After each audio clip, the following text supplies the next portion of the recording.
खामगाव कृषी उत्पन्न बाजार समितीमधील परवानाधारक अडते हे गोरगरीब सर्वसामान्य शेतकऱ्यांच्या मालाचे मोजमाप करताना भर दिवसा शेतकऱ्यांच्या डोळ्यासमोर मापात पाप करीत असल्याची घटना 10 जानेवारी रोजी दुपारी 3 वाजताच्या दरम्यान उघडकीस आली आहे। मिळालेल्या माहितीनुसार सविस्तर असे की कृषी उत्पन्न बाजार समिती येथे परवानाधारक अडते मोजमाप करताना काट्यावरील वजनामध्ये एका क्विंटल मागे बारदाण्यासकट 8 किलो जास्तीचा शेतमाल मोजून शेतकऱ्याची आर्थिक फसवणूक करीत असल्याचेही समोर आले आहे। बाबूराव इंगळे राहणार महाळुंगी तालुका खामगाव या शेतकऱ्याने खामगाव कृषी उत्पन्न बाजार समितीत शेतमाल विक्रीसाठी सावता आडत दुकानात आणला। यावेळी 40 क्विंटल तूर शेतमालातील मोजणी सुरू असताना सावता आडत दुकानाच्या अडत्याकडून शेतमालाची मोजणी दरम्यान क्विंटलच्या वजनासह 8 किलो अतिरिक्त वजन ठेवून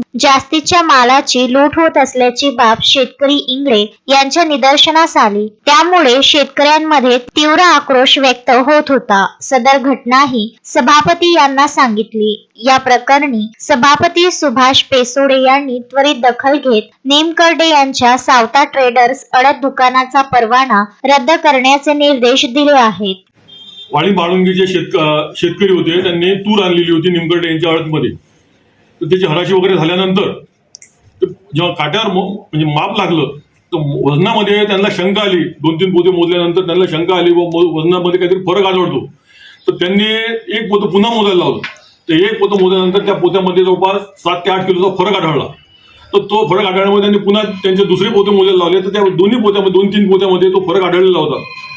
तर त्या जिथला जो मापारी होता तर मापारी त्यांनी आमच्याकडे कंप्लेंट केली। इंगळेंनी, ते कास्तकार इंगळे होते, त्यांनी इंगळे भाऊंनी आमच्याकडे कंप्लेंट केली।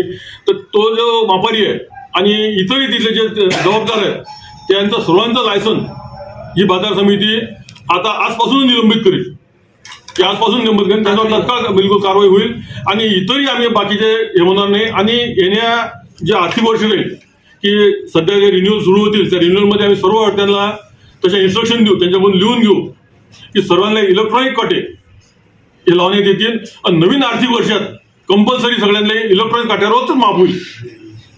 आणि काही शेतकऱ्यांचे असे म्हणणे आहे हराशीमध्ये उलटी हराशी पण होते, याबाबत काय म्हणणं? नाही, उलटी हराशी कुठे चालू नाहीये।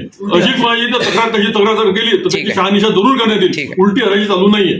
मोहम्मद फारूक, विदर्भ न्यूज, खामगाव।